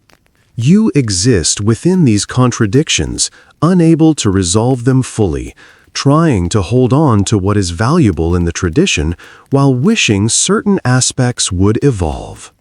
As you move into your mid-30s, the realization that you are approaching the later stages of your active career as a geisha becomes undeniable. You notice how the younger Maiko and geisha now command much of the attention that once came to you. You see how patrons' eyes linger on the newest faces, how requests for your services, while still steady, have subtly decreased. This is the natural progression, and you have watched it happen to older geisha before you. But experiencing it yourself brings a mix of emotions. There is sadness at the loss of youth and the waning of certain aspects of your career. There is relief that the most demanding phase of constant performances and late nights is beginning to ease. There is anxiety about the future and what comes next. And there is a growing sense of pride in what you have accomplished, the years you have devoted to mastering traditional arts, the beauty you have created, the contribution you have made to preserving cultural heritage. You begin to think seriously about transition, about what role you want to play in the geisha community as you age, about what kind of life you want beyond the immediate demands of entertaining at parties. Teaching emerges as a natural next phase. You have accumulated decades of knowledge and experience, and younger geisha and Maiko can benefit from your guidance. You begin to take on more formal teaching responsibilities, working with the newest girls at your okiya, demonstrating techniques, correcting errors, sharing the wisdom you have gained. You find unexpected satisfaction in this role. There is pleasure in seeing a young girl finally master a difficult dance sequence after weeks of struggle, in knowing that your instruction helped her achieve that breakthrough. There is meaning in passing on traditions that were passed to you, ensuring that the chain of transmission continues unbroken. There is also the practical benefit that teaching provides income even as your performance opportunities decrease. You can envision a future where you gradually transition from active geisha to teacher and mentor, remaining connected to the community and contributing to its continuation while no longer bearing the full burden of constant performances. The Okasan of your house is now quite elderly, and conversations have begun about succession. As one of the most senior and established geisha in the okiya, you are a potential candidate to become the next okasan, to take over management of the house and responsibility for the younger women's training and careers. This possibility both attracts and intimidates you. Becoming okasan would mean giving up active work as a geisha and taking on a different kind of demanding role, one that involves financial management, strategic planning, relationship maintenance with tea houses and patrons, and the enormous responsibility of guiding young women through their development. It would provide long-term security and status within the community, but it would also mean fully accepting that your own career as a performing geisha is over. You think carefully about whether this is the path you want, whether you have the skills and temperament for this kind of leadership, whether you are ready to take on responsibilities that would bind you to the okiya for the rest of your working life. The geisha you have trained and mentored over the years represent a kind of legacy. Some have gone on to become successful geisha themselves, and watching their careers flourish gives you a sense of vicarious achievement. You see your teaching reflected in their performances. You recognize techniques you emphasized in their work, and you feel pride in having contributed to their success.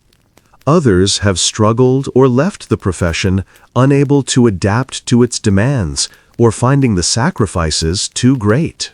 For these women, you feel sympathy and sometimes guilt, wondering if there was more you could have done to help them, if your guidance fell short in some way. But you also understand that not everyone is suited to this life, and that choosing to leave does not represent failure. Some women are better served by finding different paths, and recognizing this and supporting them in their decisions is also part of being a good teacher and mentor. The experience of watching young women navigate the same challenges you once faced gives you new perspective on your own journey. You see the mistakes they make and recognize similar errors from your own past. You see their struggles with homesickness, with physical exhaustion, with self-doubt, and you remember experiencing all of these same difficulties. Your ability to empathize makes you a better mentor because you can offer not just technical instruction, but genuine understanding of what they are experiencing emotionally. You also see the moments when they have breakthroughs, when they master something difficult or discover unexpected strengths, and these moments remind you of why you persevered through your own challenges. Teaching becomes a way of processing and making sense of your own experiences, of finding meaning in the hardships by helping others navigate similar paths.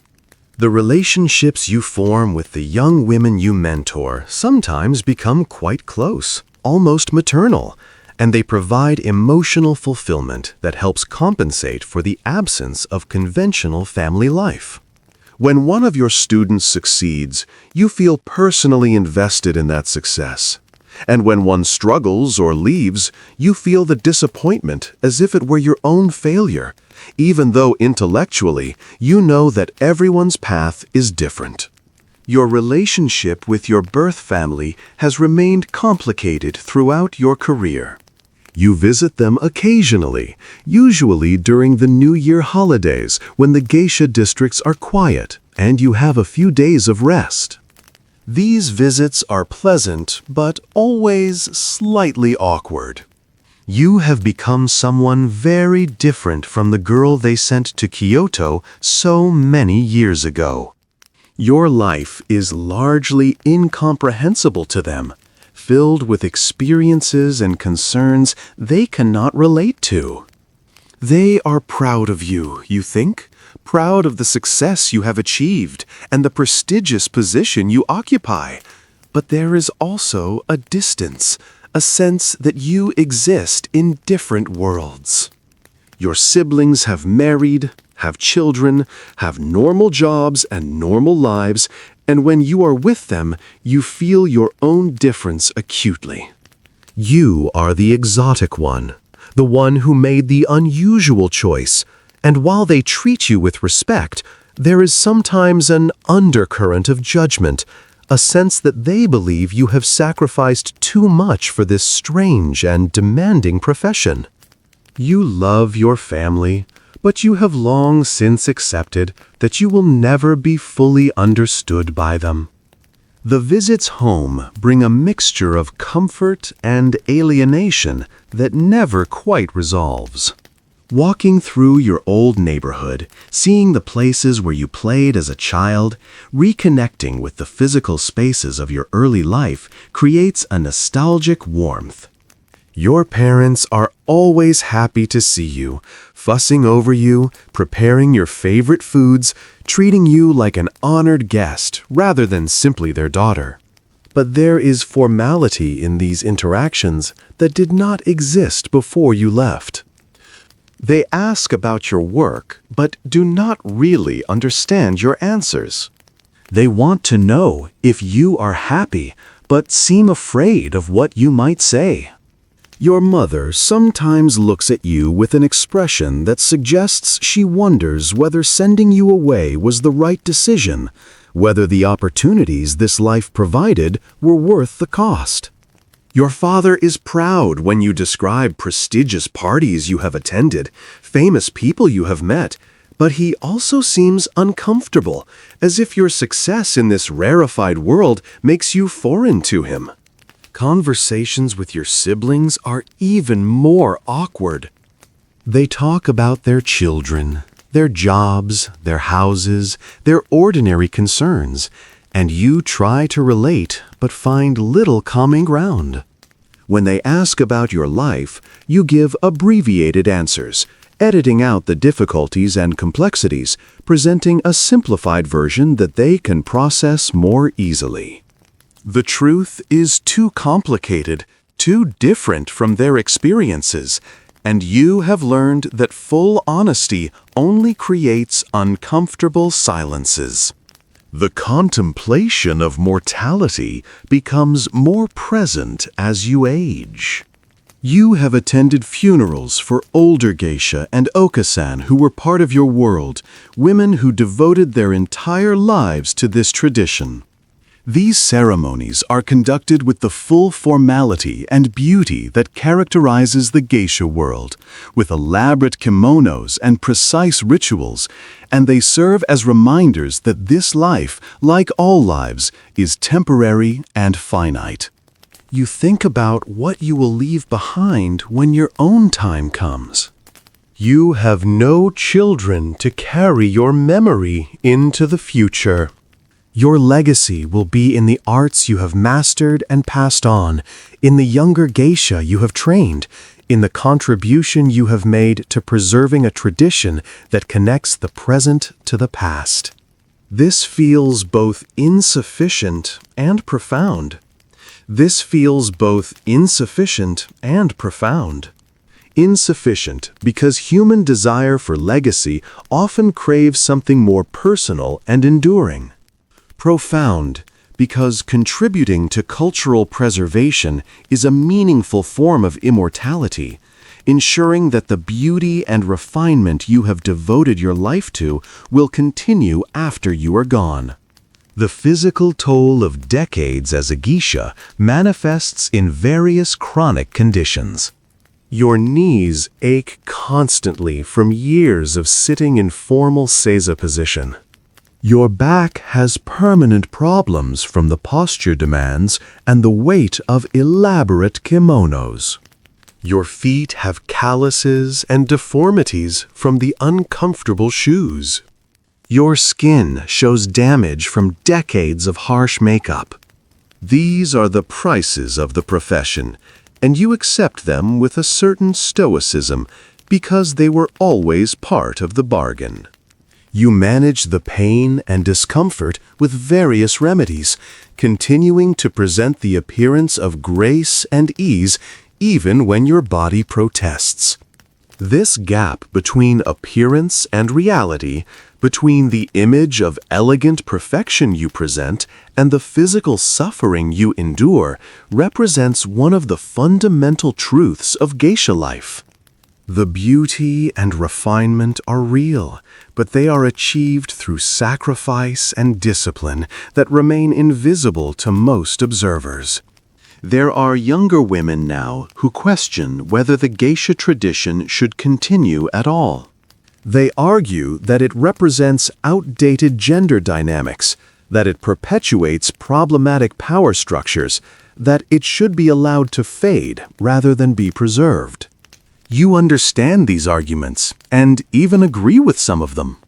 Yet you also believe that there is value in the tradition that should not be lost, that the artistic skills and aesthetic sensibilities of the geisha world represent something precious that deserves continuation. You wish the tradition could evolve, could adapt to be more compatible with contemporary values while retaining its essential character. Some changes have already occurred. The most exploitative aspects of the old system have been largely eliminated. Geisha have more autonomy than they did in previous eras. Geisha have more autonomy than they did in previous eras. The art form is increasingly recognized as a legitimate cultural treasure rather than something slightly disreputable. But change comes slowly to traditions, and there is always tension between preservation and evolution. You exist within this tension, honoring the tradition while quietly hoping it will continue to adapt and improve. The moments of pure aesthetic experience that occur in your work remain among the most transcendent aspects of this life. There are times when you are dancing, when your body executes the movements with perfect precision, when the music and the motion and the setting all align, and you feel a sense of complete presence and rightness that is almost spiritual. There are times when you are performing tea ceremony, when the sequence of movements becomes meditation, when the simple act of preparing and serving tea feels like participating in something timeless and sacred. There are times when you are playing shamisen, when your fingers find the strings with such certainty that the music seems to play itself through you, when you become an instrument of the tradition rather than an individual performer. These moments justify all the sacrifice and struggle. They are glimpses of perfection, experiences of beauty so pure and complete that they validate the entire endeavor of preserving these traditional arts. They are rare, but they are real, and you live for them. Your friendships with other geisha have deepened over the years into bonds that feel like family. These women understand your life in ways that no one else can. You have supported each other through difficult times, celebrated successes together, navigated the complex social politics of the geisha world as allies. You have secrets shared only with them, vulnerabilities exposed only in their company. These relationships are among the most valuable aspects of your life, and you know that they will endure, even as careers evolve and circumstances change. There is talk among your closest friends about what you will all do as you age, whether you might eventually live together, pooling resources and providing mutual support in retirement. This possibility comforts you. The idea that you will not face old age alone, that the community you have been part of for so long will continue to sustain you even after you can no longer work. The tea houses and streets of Gion have become so familiar that you navigate them almost unconsciously, your feet finding the paths without thought, your eyes automatically noting which houses have lights on, which alleys provide shortcuts, which corners require caution. This physical intimacy with place creates a sense of belonging that grounds you. This neighborhood, with its particular combination of traditional architecture and commercial activity, its narrow streets and hidden gardens, its concentration of beauty and cultural preservation, has been your territory for decades. You know the families who run the various businesses. You recognize the regular visitors. You have witnessed the subtle changes that have occurred over time. This place is home in a way that transcends mere residence, and you feel protective of it, invested in its preservation and continuation. As you contemplate the future, you find yourself thinking less about individual ambitions and more about contribution to the larger tradition. What can you do to ensure that the geisha arts survive for future generations? How can you help the tradition adapt and evolve while maintaining its essential character? What wisdom have you gained that should be passed on? These questions feel more important now than concerns about your own success or status. You have achieved what you set out to achieve when you first entered this world as a young girl. You have become a respected geisha. You have mastered traditional arts. You have made your mark on the community. Now the question is, what comes next? How you will use your remaining years? What kind of elder you will become within this tradition? The answers are still forming, but you feel a growing sense of purpose around teaching, mentoring, and contributing to the evolution of the geisha world into forms that can survive in the contemporary era. The realization settles over you gradually that this life, with all its beauty and difficulty, has shaped you into someone fundamentally different from who you might have become on a different path. The discipline and dedication required have created depths of character that you value. The mastery of traditional arts has given you skills and sensibilities that enrich your experience of the world. The relationships formed within this unique community have provided connection and meaning. The sacrifices have been real and significant, but what you have gained feels equally substantial. You are not sure you would make the same choice if you could return to that moment when your parents first proposed this path, but you also cannot imagine who you would be if you had chosen differently.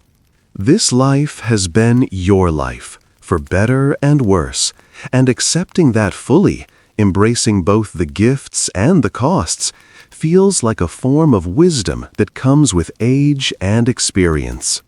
The younger generation of Maiko and Geisha seem different from your generation in subtle but noticeable ways. They have grown up with technology, with global awareness, with different expectations about gender roles and personal autonomy. They question aspects of the tradition that your generation simply accepted. They push for changes, for more flexibility, for better working conditions. You find yourself sometimes defensive of the tradition, wanting to explain why things are done in certain ways, why the discipline and sacrifice are necessary. But you also recognize that their questions are valid, that their desire for evolution is healthy, that every generation must adapt the tradition to their own time or risk its extinction. You try to be a bridge, honoring the past while remaining open to necessary change, teaching them what matters while allowing them to make the tradition their own. The practical question of retirement and old age presses more urgently as you age. Unlike people with conventional careers, you have no pension, no retirement savings plan, no institutional support structure for your later years. The money you have earned has mostly been spent maintaining the expensive lifestyle required of a geisha. You will need to continue working in some capacity for as long as you are able, transitioning gradually from active performance to teaching and other roles that can be sustained into old age. The uncertainty of this future sometimes causes anxiety, but you also trust that the community will provide some support, that the relationships you have built will offer safety net, that you will not be completely abandoned in your old age. There are examples of elderly former geisha who are cared for by their communities, and you hope to become one of them, someone whose contributions are remembered and valued enough to ensure basic security and dignity. The COVID-19 pandemic, which began in early 2020, brought unprecedented disruption to the geisha world. The tea houses closed, parties were canceled, the entire structure of your profession simply stopped. The initial shock gave way to months of uncertainty. Without income, many geisha faced financial crisis. The government provided some assistance, but it was insufficient. Some geisha left the profession entirely, unable to survive the economic devastation. Others found temporary work in different fields, though opportunities were limited. The okiya struggled to pay basic expenses. The situation forced recognition of how vulnerable the traditional geisha system is, how dependent on continuous work and income flow, how little safety net exists. When activities gradually resumed, everything felt different. Guests were more cautious, numbers were reduced. The ease and intimacy that characterized pre-pandemic parties was replaced by masks and distancing and persistent anxiety. The pandemic accelerated trends that were already present. Declining interest in traditional culture, economic pressures, questioning of whether this world can continue to exist in modern Japan. Yet, despite everything, the tradition persists. The tea houses reopen, the parties resume, younger girls continue to enter training. There is something resilient in this tradition, something that has allowed it to survive wars, economic collapse, massive social change, and now a global pandemic.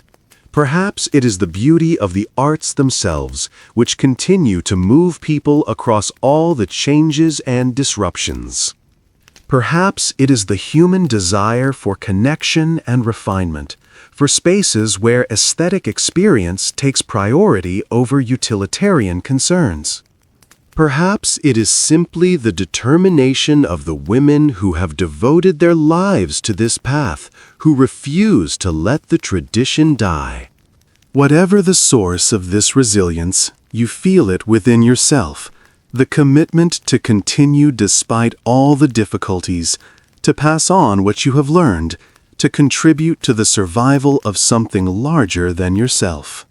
Looking back over the decades of your life as a geisha, you see a journey that has been both limiting and liberating, both confining and expansive. You have lived within strict boundaries, following rules and traditions that restricted your personal freedom in countless ways.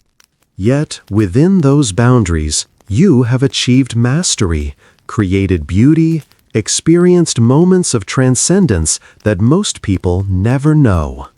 You have sacrificed normal life experiences, but gained extraordinary ones. You have missed out on conventional relationships, but formed bonds of unique depth within your professional community. You have endured hardship and exploitation, but also known pride and artistic achievement. The balance sheet of your life resists simple calculation, refusing to resolve into clear judgment of whether this path was right or wrong. It was the path you chose, or perhaps the path that chose you, and you have walked it with as much grace and integrity as you could manage. As you prepare for yet another evening of work, going through the familiar rituals of dressing and makeup application, you find yourself appreciating the continuity and consistency these rituals provide. The world outside changes constantly, but these basic actions remain the same year after year, decade after decade. There is comfort in this repetition, a sense of participating in something that transcends individual human concerns. When you paint the white makeup on your face, you are performing the same action that geisha have performed for centuries. When you tie your obi, you are connecting yourself to an unbroken chain of women who have dedicated themselves to these traditional arts. When you walk through the streets of Gion toward the evening's engagements, you are tracing paths that countless geisha have walked before you. This connection to history and tradition provides meaning that contemporary culture often lacks, and you are grateful to be part of it, even with all its costs and complications. The future remains uncertain, both for you personally and for the geisha tradition as a whole. The challenges are formidable. The economics are difficult. The social attitudes are changing. The younger generation has different values and expectations. Yet traditions have survived greater threats in the past, and there are reasons for hope. There is growing recognition of the geisha arts as important cultural heritage worth preserving. There are efforts to document and protect the traditions, to provide better support for the women who maintain them. There are younger geisha and Maiko who bring fresh energy and perspective while respecting the core of the tradition. The future will not look exactly like the past, and perhaps that is appropriate. Traditions must evolve to remain relevant, must adapt to changing circumstances while retaining their essential character. You hope to contribute to that evolution, to help guide the transition in ways that honor what is valuable while allowing necessary change.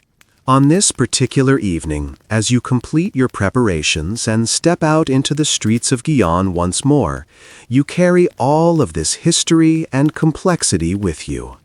You are an individual woman with your own thoughts and feelings, but you are also a link in a long chain, a bearer of tradition, an embodiment of cultural heritage. The white makeup transforms you. The elaborate kimono distinguishes you, and you become, for the hours of the evening ahead, something more than yourself. You will serve guests. You will perform your arts. You will create moments of beauty and refinement in a world that often seems short on both. You will do this work with the skill developed over decades of practice, with the discipline instilled by years of training, with the grace that has become second nature. And when the evening ends and you return to your small room to remove the makeup and the costume, you will once again be yourself, tired and human, carrying the weight of a life devoted to preservation of beauty and tradition in an age that does not always value either. Thanks for watching this video. Good night.